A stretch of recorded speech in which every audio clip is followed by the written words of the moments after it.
지난 월요일에 묵상했던 신명기 18장 말씀을 중심으로 오늘 말씀을 나눕니다.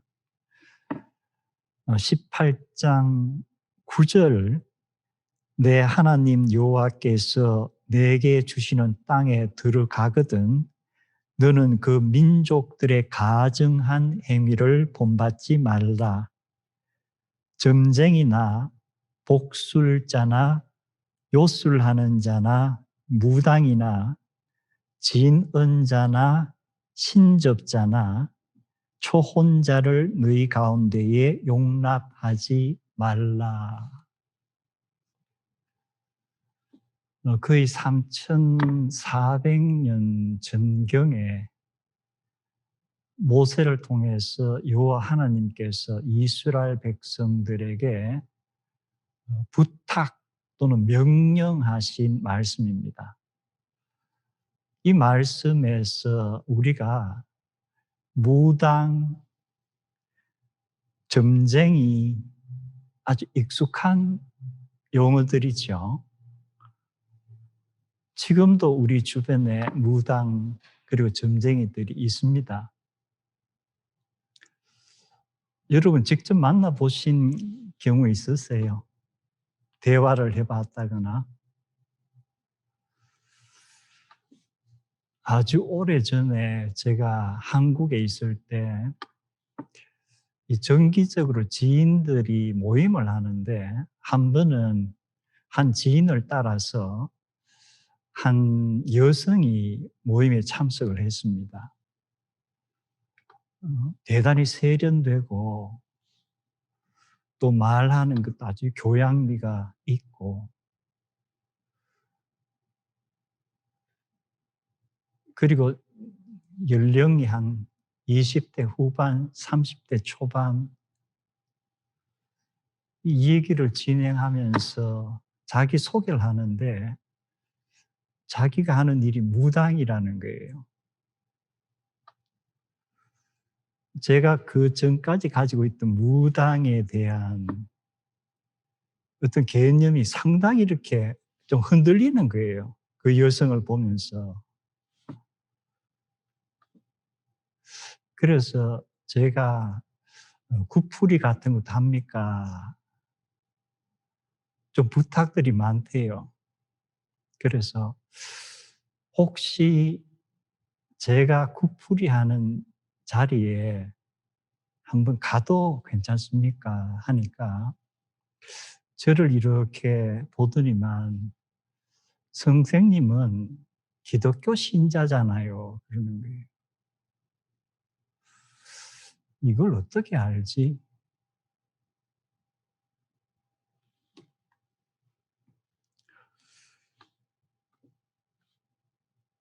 그리고 또 한 사람이 생각이 나는데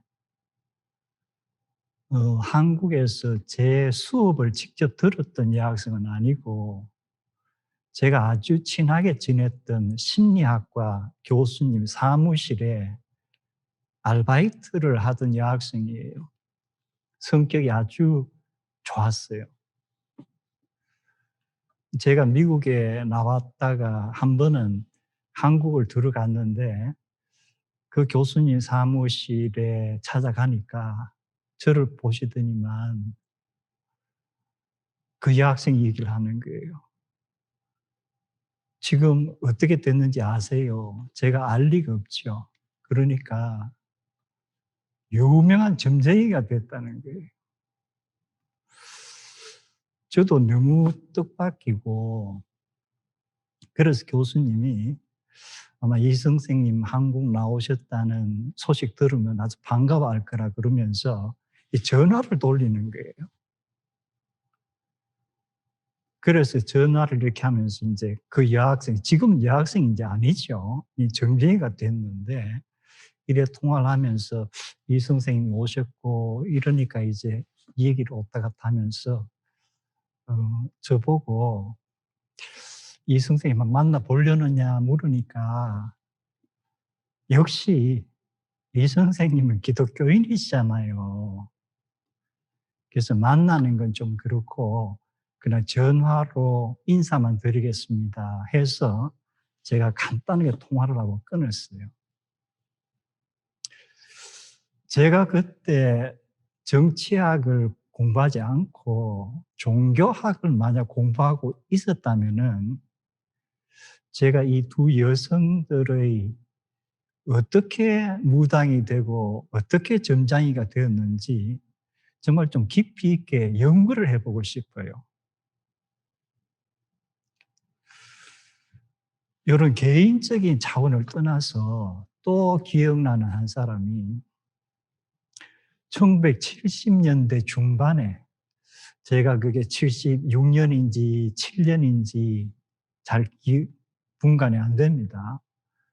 한국에 정말 수십 년 만에 가장 심한 가뭄이라고 알려진, 정말 너무 비가 오지 않았어요.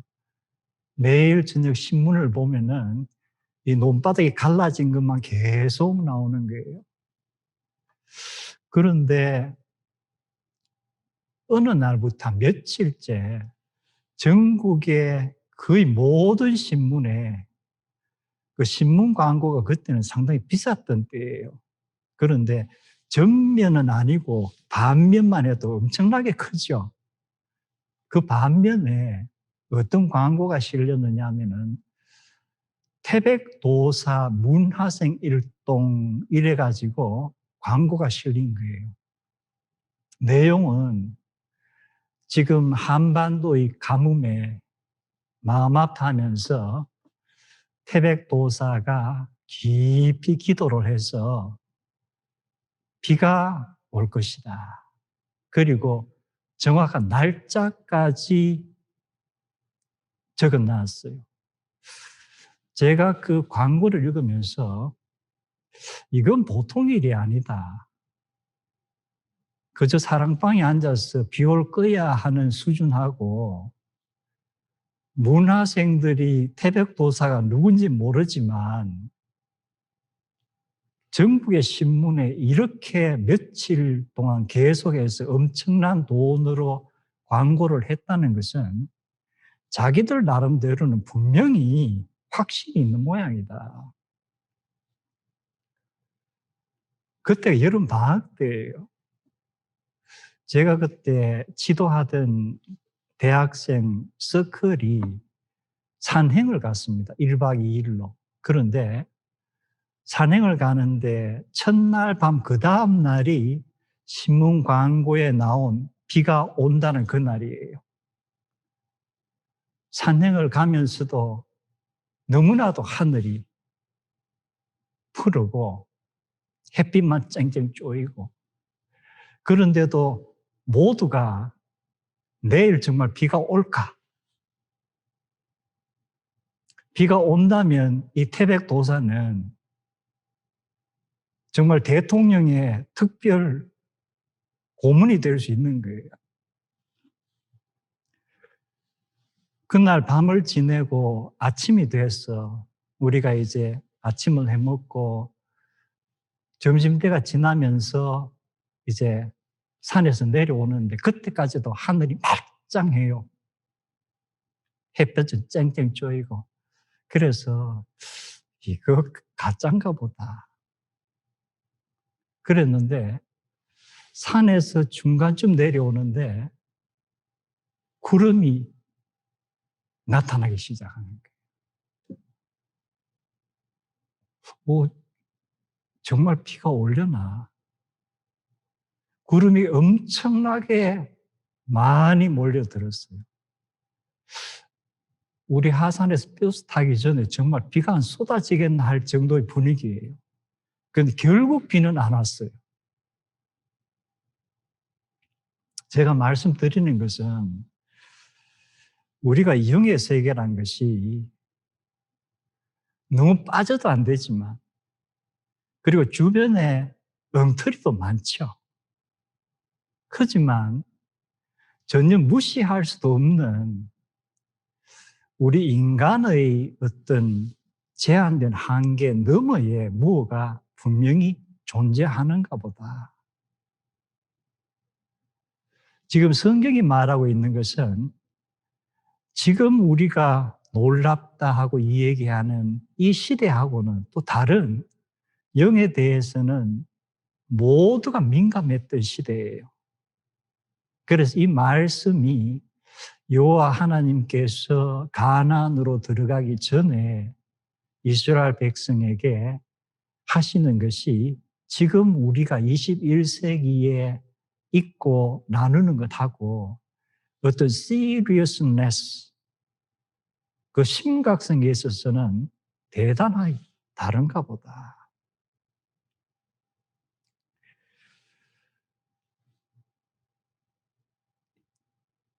진언자라고 언급했습니다. 어떤 주수를 외우는 사람이에요. 이것을 통해서 어떤 자연에 영향을 끼칠 수 있는 능력자라고 합니다. 그리고 신접자 하는 것은 귀신을 불러내어서 무언가 물어볼 수 있는 능력을 가진 사람. 나중에 성경에도 사무엘상 마지막에 가면은 이 신접자가 나옵니다. 그리고 초혼자, 이 죽은 사람의 혼을 불러내어서 뭐를 물어보는 사람. 역시 성경에 초혼자도 나오죠. 그렇다면은 지금도 그렇지만 이 고대에 사람들이 죽음에 대해서 그리고 죽음 이후에 무언가 세계가 있지 않느냐. 그리고 또한 우리가 생활하는 이 차원과는 다른 어떤 영의 세계가 있지 않느냐.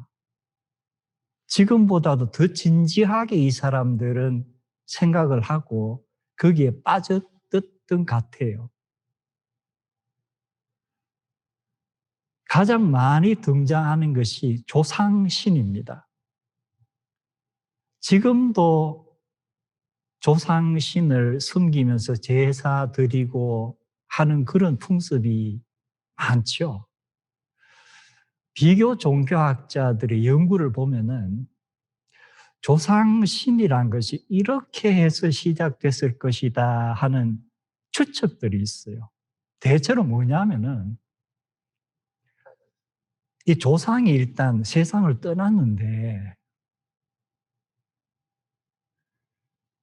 죽고 나서 그냥 없어진 게 아니고 무언가 존재하면서 살아있을 때는 가지지 못했던 능력을 죽고 나서 이 조상들이 가지는 것이 아닐까.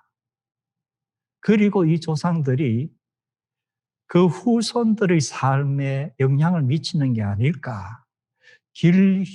길흉화복을 이 조상들이 무언가 영향을 미칠 수 있는 것이 아닐까. 그래서 제사란 행위가 뭐예요? 우리 조상님에게 잘 보이는 거예요.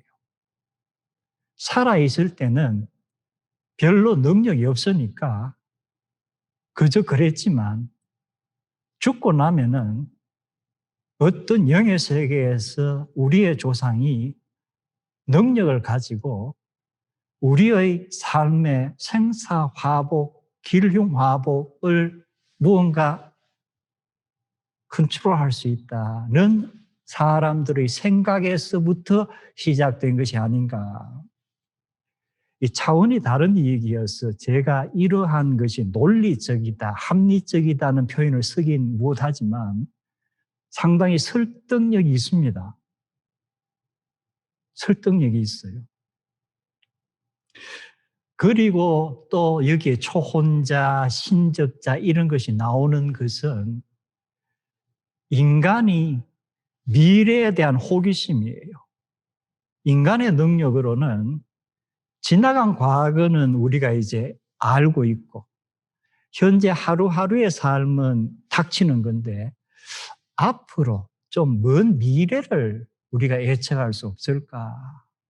그런데 인간의 능력으로는 이게 불가능하구나. 그렇다면은 우리의 능력보다 더 큰 능력을 가진 어떤 영의 존재들은 이것을 알고 있을지도 모른다. 분명히 그럴 것 같아요. 그래서 특히 고대 사회에서 전쟁을 칠 때는 반드시 점쟁이나 용한 신접하는 사람들에게 물어보는 거예요. 역시 성경에도 그런 사건은 언급이 여러 군데 나와 있습니다.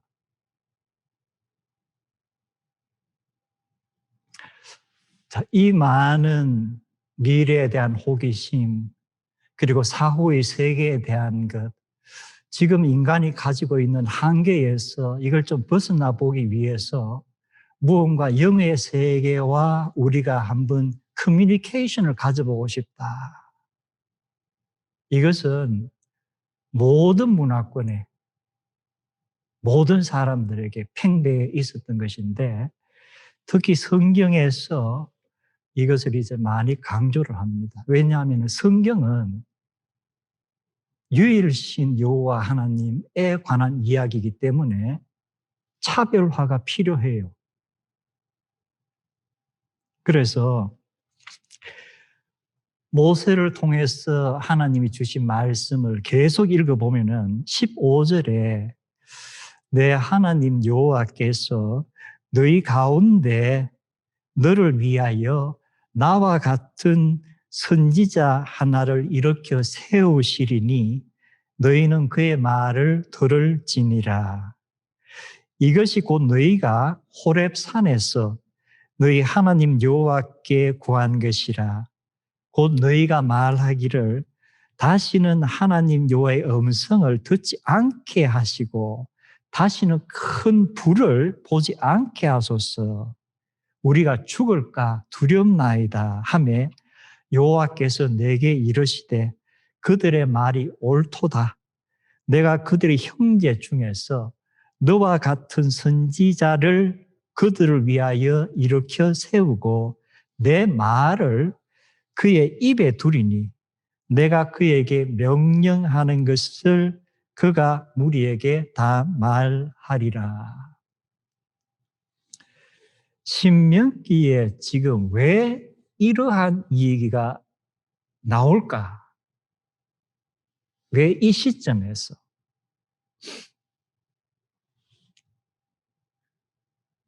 지금까지 이스라엘 백성이 보아온 지도자는 누구예요? 모세, 어쩌면 아주 독보적인 존재입니다. 모세는 하나님과 얼굴을 맞대고 대화했다고 성경이 기록될 정도로 깊이 하나님과 교제했던 인물입니다. 그러면 이 시점에서 이제 모세의 나이가 거의 120세에 접어들었는데 아마 성경에 이렇게 연대를 봐도 아브라함 이후부터는 상당히 연령이 그 이전보다 짧아지죠. 이제 100세가 넘어가면은 언젠가는 이 땅을 떠날 것이다. 이스라엘 백성들도 지금 이 시점에서는 언젠가 모세는 이 땅을 떠날 것이다. 그러면 우리 공동체는 어떻게 될 것인가?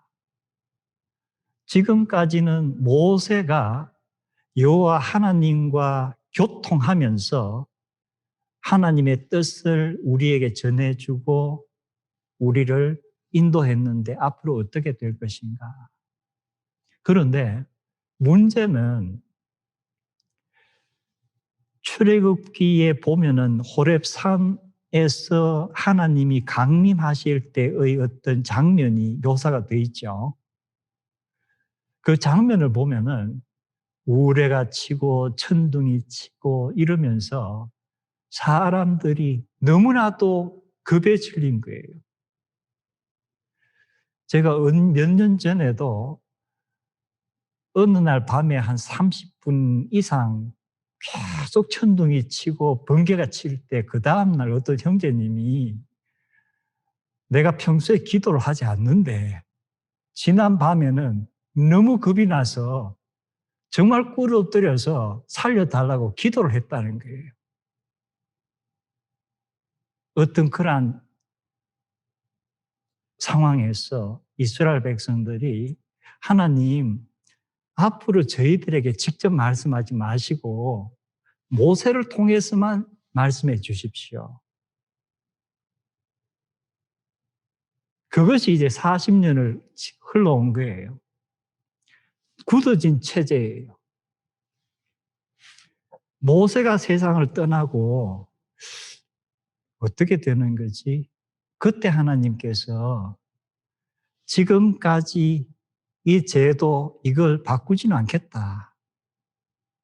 너희들이 너무 두려워 떨었고 나도 그것을 계속 보고 할 수는 없겠다. 지금까지 내가 모세에게 말씀을 주고 모세가 그것을 통해서 너희를 이끄는 처럼 앞으로도 그것을 계속하겠다. 그런데 거기에 타이틀을 선지자라고 붙였습니다. 제도상으로 이미 뭐가 있죠? 아론이 제사장이 되면서 그 후손들이 제사장 역할을 하는 제사장 제도가 종교의 분야에서 생겨났습니다. 그리고 모세가 사람들을 재판하고 이 다스리면서 혼자 힘이 부족해서 70명 장로들을 세우죠. 어떤 면에서는 정치 행정적인 면에서 하나의 제도가 수립이 됐습니다. 모세는 원래 이 위에 있었던데 이 모세가 없어지면은 누가 또 이 위에 자리에 갈 것인가? 아니면은 어떤 상급 물립 같은 것이 될 것인가? 이 상황에서 하나님께서 알려주신 것은 뭐예요? 선지자 제도를 내가 도입한다 하시는 말씀이에요. 그래서 제사장이란 이 직이 종교의 어떤 행위를 하고 그리고 장로들, 나중에는 이제 이게 왕제로 바뀌죠. 이 정치 분야를 담당하는데 선지자는 좀 특별한 직이에요. 이 제사장들과 장로들 그리고 앞으로 있게 될 왕들을 견제하는 중요한 역할이에요. 그래서 하나님께서 특히 선지자 제도를 도입하시면서 강조하신 것이 제사장과 왕들에게는 하나님께서 직접 커뮤니케이션 하지 않겠다. 선지자를 통해서 하겠다. 엄청나게 그 어떤 영향력을 선지자에게 심어주신 거예요. 이것이 이스라엘 역사의 리더십에 있어서는 하나의 선지자 제도의 도입에 관한 이야기입니다. 그 두 번째 중요한 것은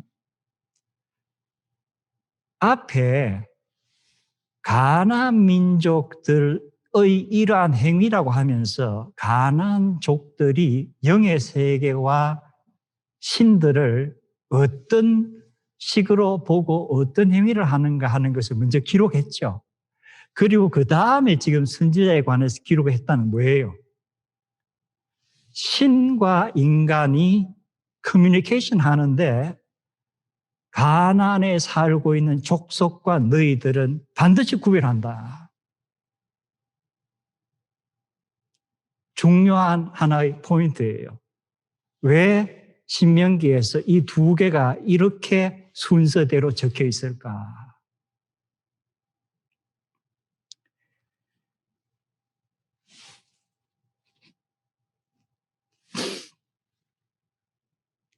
그렇다면은 이제 사람들이 의문을 가질 거예요. 선지자들을 통해서 하나님께서 전달해 주신다면은 우리가 지금까지는 모세라는 선지자를 믿어왔는데 앞으로 등장할 선지자들이 다 진짜일까? 그래서 그 다음에 모세를 통해서 계속 이어지는 말씀이 만일 어떤 선지자가 내가 전하라고 명령하지 아니한 말을 제 마음대로 내 이름으로 전하든지 다른 신들의 이름을 말하면 그 선지자는 죽임을 당하리라. 너희가 마음속으로 이르기를 지금 선지자가 하는 말이 여호와께서 정말 말씀하신 것인지 우리가 어떻게 분별을 합니까? 만일 선지자가 있어 여호와의 이름으로 말을 했지만 그 말이 이루어지지 않는다면 이것은 여호와가 하신 말씀이 아니다. 그 선지자가 자기 마음대로 한 말이다.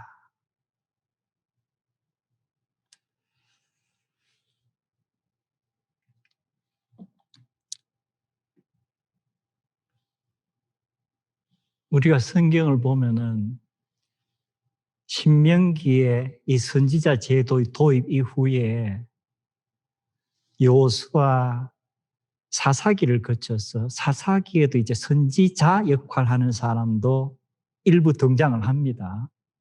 그리고 사무엘 상하에 가면은 사무엘이 역시 거의 모세와 비교할 정도의 비중을 가진 선지자예요. 그리고 열왕기 상하에 가면은 선지자가 많이 등장하죠. 본격적으로 선지자 제도가 이제 활성화되는 그 경우입니다. 그런데 우리가 성경에 대해서 어느 정도 알고 있는 것처럼 여기에 진짜 선지자도 있고 동시에 가짜가 너무 많은 것 같다. 그렇다면은 이들을 어떻게 분별할 것인가? 이들이 한 예언이 이루어지느냐, 이루어지지 않느냐. 문제는 시간이에요.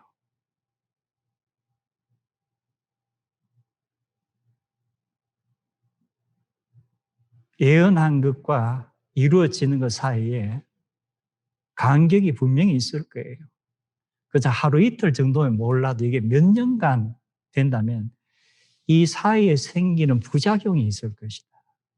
이것은 해결할 수가 없는 부분이에요.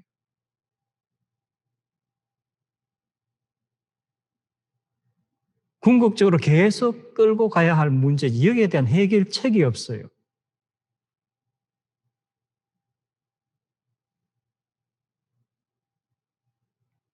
성경이 선지자 제도에 대해서 우리에게 주고 있는 것은 참 선지자도 있고 가짜 선지자도 있는데 참과 거짓의 구별은 시간이 지나 봐야 아는데 이 과정에서 분명히 나쁜 부작용이 생긴다. 이것은 어쩔 수가 없다. 결국 거짓 선지자를 일찍 판단할 수 있으면은 그걸 막을 수 있는데 끝까지 결과를 봐야만 알겠다 할 때는 그 폐해는 막을 수가 없다. 이것이 우리에게도 여기서 당면한 문제예요. 여러 사건이 있지만 대표적인 예가 열왕기상 22장의 사건입니다. 아합 왕이 성경에서 가장 악한 왕 중에 하나로 나오는 아합 왕이 아람과 전쟁을 2차례 하고 그리고 자기가 소유하고 싶은 땅이 아직까지 아람에 속해 있는 거예요. 그래서 그 땅을 빼앗고 싶어서 한 번 더 전쟁을 하려고 계획을 하는데 여기에 자기의 사돈되는 유다 왕 요사벳이 찾아왔을 때 동맹을 맺습니다. 그러자 유다 왕 요사벳이 전쟁하기 전에 일단 선지자들을 통해서 하나님이 이 전쟁에서 어떻게 하시겠다는 뜻이 있는가 알아봅시다. 이래서 사마리아 성 광장에 자리를 놓고 거기에 400여 명이 넘는 선지자들이 와서 예언을 하는 거예요. 그런데 어떤 예언이에요? 전쟁은 하나님께서 허락하십니다. 올라가서 전쟁을 치면은 왕이 갖고 싶어 하는 그 영토를 가질 수 있습니다. 하나님의 뜻이 이러하니 올라가십시오. 이 400명 선지자의 거의 대표가에 해당하는 시드기야라는 선지자가 등장하면서 이 선지자는 어떤 모습까지 하고 나오죠? 자기의 머리에 새로 만든 2개의 뿔을 달고 와서 왕들이여 이 뿔로 아람을 공격하여 그들을 패배시킬 수 있다고 하나님이 말씀하십니다. 문제는 제가 예전에 예레미야서에 대해서 말씀 나눌 때도 거짓 선지자들도 전혀 엉뚱한 소리를 하는 것이 아니고 나름대로 상당히 합리적인 분석에 의해서 예언을 하는 것 같다. 그렇다면 시드기야와 400명의 이 선지자들이 전쟁을 치면 승리할 수 있다고 하나님의 이름을 빌어 예언을 하는 것이 무엇 때문일까? 이미 2차례 아람과의 전투에서 승리를 했고 이제 3번째 전쟁을 앞두고는 북이스라엘 군사력은 더 강해진 거예요. 왜? 남유다와 동맹까지 맺으니까. 게다가 시드기야가 또 하나 성경 속에서 무엇을 들고 나오죠? 신명기 마지막에 모세가 12지파에 대해서 축복 예언한 것 중에서 요셉 지파, 즉 에브라임과 므낫세 지파에 관해서 축복 예언한 부분이 있습니다. 그런데 지금 아합이 왕으로 있는 북이스라엘의 가장 주요 지파가 에브라임 지파예요. 그리고 므낫세 지파예요. 그렇다면은 모세가 요셉 지파, 즉 에브라임과 므낫세 지파에게 했던 그 축복 예언, 수백 년 전의 예언을 들고 나오는데 그 예언의 내용이 뭐예요? 성경에 기록된 대로 보면은 모세가 요셉 지파, 곧 에브라임 지파와 므낫세 지파를 향해 축복하니라. 이러기를 여호와여 요셉 지파의 땅에 복을 내리소서. 가시나무 뜰기 가운데 계시던 여호와 하나님의 은혜로 말미암아 복이 요셉의 머리, 형제들의 지도자가 된 요셉의 이마 위에 내리게 하소서. 그에게는 처음 태어난 수송아지처럼 위엄이 있고 그 다음 부분이에요. 들소의 뿔 같은 2뿔이 있으니 그는 이 뿔로 여러 나라를 들이받아 땅 끝까지 밀어붙일 것이로다. 열왕기에는 이 자세한 내용을 기록하진 않고 시드기야란 선지자가 그냥 머리에 2뿔을 달고 나와서 이것으로 밀고 들어가면 이길 거라는 그것만 되어 있는데 아마도 시드기야가 이렇게 액션을 취하면서 그 왕들에게 모세의 요셉 지파에 대한 축복, 에브라임과 므낫세에 대한 축복은 바로 이것입니다. 뿔을 달고 땅 끝까지 밀고 나가서 승리할 수 있습니다. 하나님이 직접 자기에게 음성으로 들려주지 않았지만 이 모세의 예언 축복을 보면서 마치 하나님께서 직접 자기에게 음성으로 들려주신 것처럼 이야기하지 않았을까. 그런데 여기에서 단 하나 유일하게 미가야란 선지자가 등장을 하죠. 그런데 미가야는 어떻게 예언을 합니까? 결국 전쟁을 치게 되면은 아왕 당신은 죽습니다. 북이스라엘은 패배합니다. 자, 이 두 개의 전혀 다른 예언을 결과는 어떻게 나타났죠? 단 한 명의 목소리가 정말 하나님의 말씀이었구나. 그러나 제가 아까 말씀드린 대로 결과가 나타날 때 참과 거짓을 구별할 수 있다 그러는데 결국 결과가 나타났을 때는 어떻게 되는 거예요? 많은 군사들이 죽고 이러한 피해가 나타나는데 이것을 해결할 수가 없는 거예요. 그래서 참과 거짓을 어떻게 분별합니까? 미리 하지 못하면 결국은 결과로서 판별은 되지만 우리에게 오는 피해는 막을 수가 없다. 이것이 딜레마예요.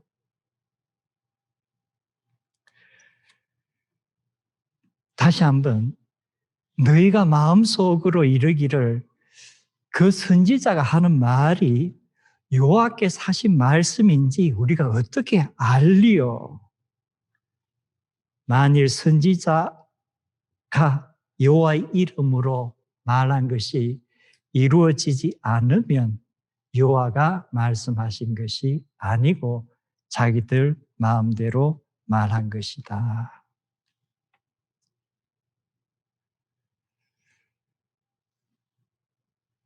지금 했던 신명기의 이 얘기와 열왕기 상의 이 얘기는 거의 3000여 년 전의 얘기입니다. 그런데 오늘날은 이런 것과 전혀 상관이 없는가? 우리가 신앙생활 하면서는 참 선지자, 거짓 선지자 분별해야 되는 이러한 것은 우리 신앙생활에서는 이제 문제가 아니고 우리가 이런 것 가지고 고민하지 않아도 되는 상황인가? 지난주 오늘이 3월 7일이죠. 그럼 6일, 5일, 4일 목요일이죠. 3월 4일. 3월 4일 뉴스 보신 분들 있으세요? 어떤 뉴스에 나왔고 어떤 뉴스에 안 나왔을 것 같은데 미 국회의사당에 또다시 진입 사태가 벌어질 수 있다 하는 FBI의 정보 분석에 따라서 의사당의 보안이 강화되고 하원은 그날 모든 회의를 중단을 했습니다. 그리고 지금도 워싱턴 DC 그리고 의사당 주변에 한 5만 2천 명의 병력이 주둔하고 있어요. 왜 3월 4일에 이러한 행동이 있을 것이라는 정보가 수집이 됐을까? 트럼프가 3월 4일 날 다시 대통령에 취임할 것이다라는 이런 뉴스들이 돌기 시작한 거예요. 왜 하필 3월 4일인가? 왜 3월 4일인지 아세요? 프랭클린 루즈벨트 대통령이 당선되고 첫 번째 임기를 시작하면서 대통령 취임을 했던 날은 3월 4일입니다. 미국 역대 대통령이 처음부터 루즈벨트의 첫 임기까지 3월 4일이 대통령 취임식일이에요. 그 이후에 1월 20일로 바뀌어진 거예요. 그렇다면은 이 3월 4일은 자기들 나름대로는 근거를 가지고 대통령이 분명히 됐는데 잠시 대통령직을 도둑맞았던 트럼프가 다시금 대통령으로 취임하는 날이라는 이러한 뉴스가 퍼지기 시작한 거예요. 그런데 이 뉴스를 퍼뜨리는데 지대한 공헌을 했던 것이 누구일 것 같아요?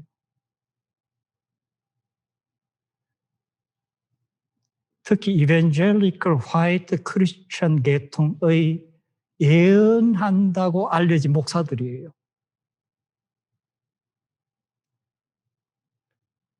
이들이 일반적인 뉴스에는 잘 커버가 되지 않지만 그 영향력이 엄청납니다. 상당수의 예언자 또는 선지자로 자타가 말하는 그러한 목사들이 있는데 이 사람 팔로들이 수십만 명씩 되는 거예요. 2016년에 사실 사람들의 예상 또는 여론의 조사의 예상을 듣고 트럼프가 대통령이 됐는데 그때도 이 목사들이 예언을 했습니다. 이제 그때는 정말 용하다. 이번에도 그 목사들이 역시 트럼프가 된다고 예언을 했습니다. 그런데 이번에는 결과가 달라졌죠. 그러면 4년 전에는 이들이 예언한 대로 트럼프가 대통령이 됐으니까 이들이 했던 말은 하나님이 했던 말이고 4년 후에 이들이 했던 말은 하나님이 주신 말씀은 아닌가? 안 됐으니까. 아니면 애당초 하나님의 말씀과는 상관없이 이들이 한 말이 한 번은 맞았고 이번엔 틀렸다는 것인가? 그런데 이러한 예언 선지자로 알려진 목사들을 추종하는 사람들은 그렇게 생각하지 않는 거예요. 지난번에는 하나님의 말씀이 대통령직을 도둑맞지 않았기 때문에 대통령이 됐고 이번에는 도둑맞았기 때문에 대통령이 못 됐다는 거예요. 그래서 이 그룹들은 앞으로도 계속 어떤 특정한 날짜를 잡아갈 거예요. 우리가 흔히 말하는 이 가짜 뉴스란 것이 가장 파괴력이 있을 때가 완전히 가짜가 아니고 진짜 가짜가 막 섞여가지고 혼란스러울 때.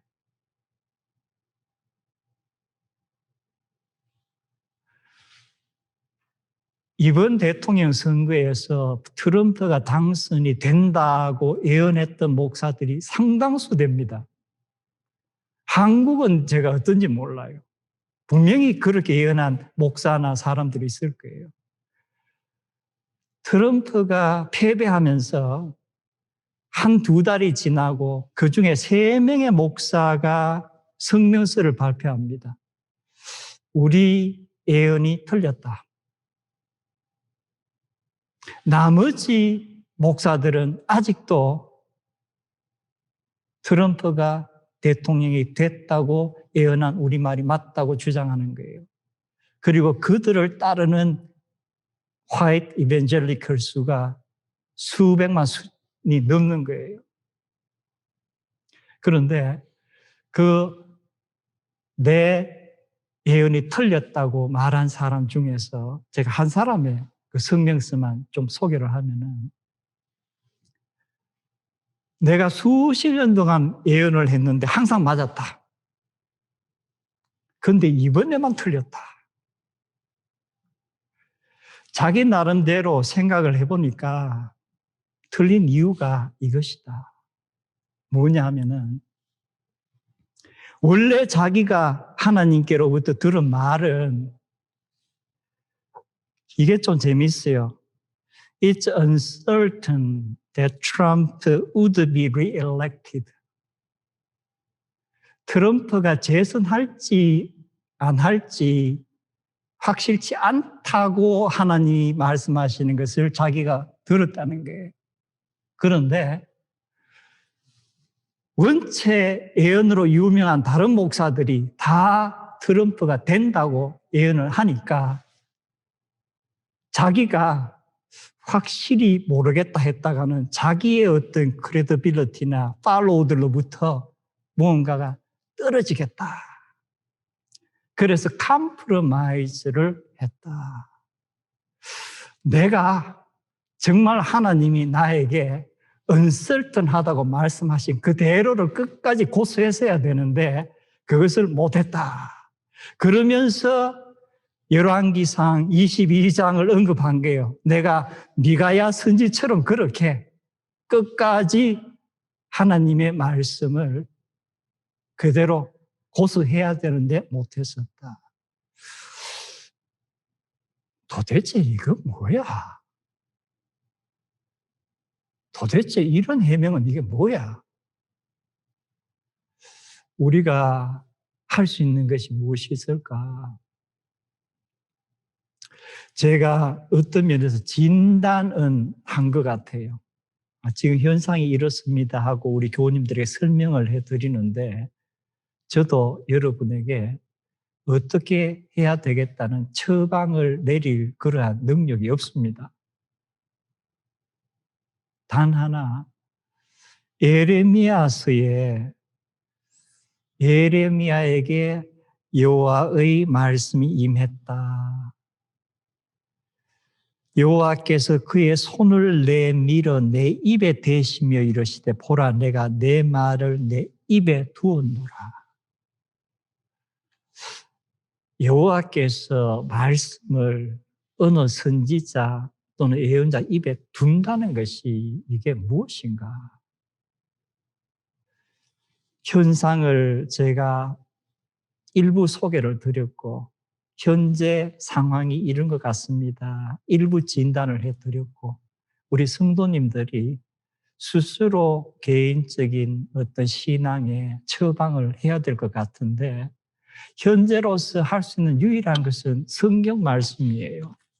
그래서 수많은 사례들이 이 안에 담겨 있습니다.